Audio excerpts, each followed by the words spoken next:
Welcome to Confessing the Faith, a theological and devotional walk through the 1689 Baptist Confession of Faith.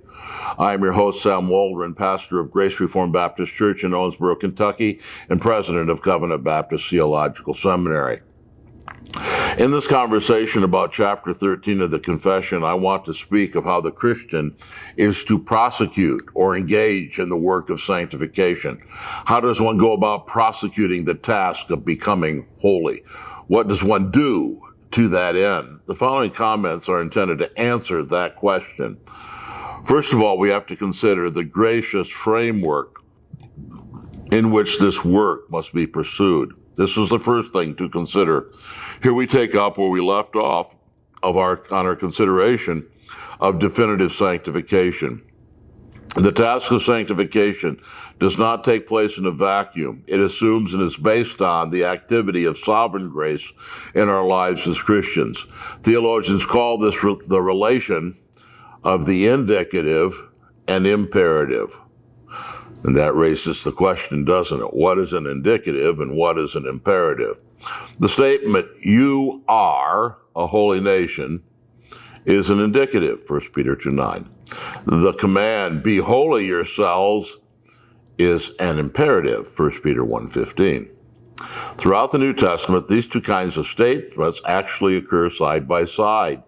We compare Romans 6:2 with Romans 6:12, Colossians 3:3 with Colossians 3:5, Romans 8:2 and 9 with verses 12 to 14 of the same chapter, and we could go on to name many other texts.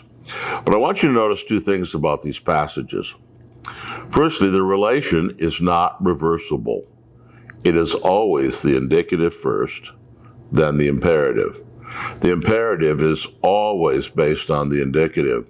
The relation cannot be reversed. We work out our own salvation, Philippians 2:12, because God is first working in us to will and to do of his good pleasure. Sanctification is a matter of grace. It is to be pursued on the basis of God's gracious action in our lives. It is not a matter of our works adding to God's grace. Only those who have good reason to think they are Christians ought to be exhorted to busy themselves about sanctification. Secondly, we must observe the imperative is not optional. The imperative is built on the indicative, surely, but the imperative is not optional. There is no indicative without obedience to the imperative. Obeying the imperative shows that the indicative is a reality in our lives. Colossians 3:1, Galatians 6:7-10.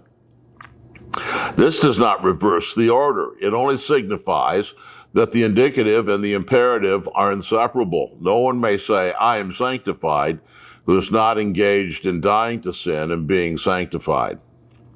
But that brings us to the basic activities. And this is the second thing that must be understood in the work of sanctification, not only its gracious framework, but its basic activities.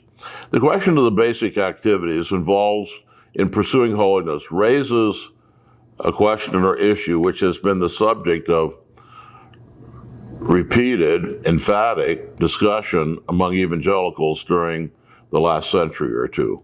Statements like the following are not uncommon.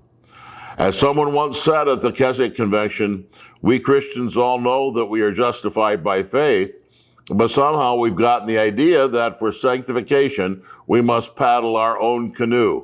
Praise God, we don't have to paddle our own canoe for anything the grace of God offers.